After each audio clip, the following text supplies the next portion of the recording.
Hey everybody, it's Roya.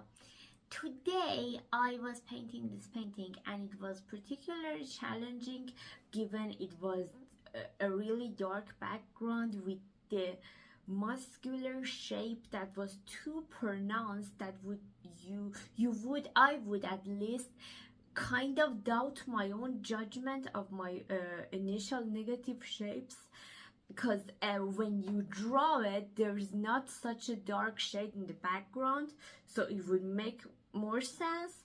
But when you put the dark background, which was my initial attention to actually for it to be there, I didn't want to change that part because that would make the bulky shape more pronounced, and that was the essence of that particular thing. And so I try to, by the way, I always use negative shapes as the ultimate guidelines, whether it's as a whole, the figure, or the parts of the figure. And negative shapes would be actually useful because it's really useful for you to, in life, know what you don't want. That really gets you closer to what you do want and your ultimate shape. And it's actually the logic behind negative theology. It's when you use what God is not to get closer to what God is. And by the way, that's different from the God of the gaps argument.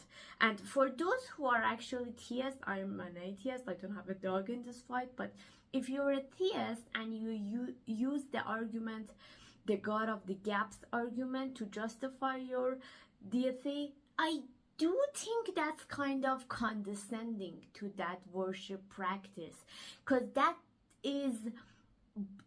by definition would imply that if you know more, you would close the gap and the God would disappear eventually. That's what the argument suggests by definition, and it's actually true through all the human history and our worship practices, that at the beginning of any worship practice, the God was much more pronounced, principled, and present at the beginning of the practice, and it got more faded away as it progressed. The practice progressed, and it's actually true throughout the biblical corpus. If you look at it, it's like at the beginning it's really very much present, and it gets more abstracted into the background as it progresses.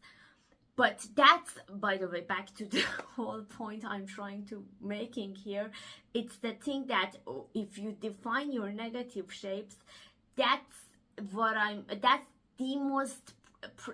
the principle I'm relying on the most for finding my general shapes. That's what I use the most for it. So let's paint.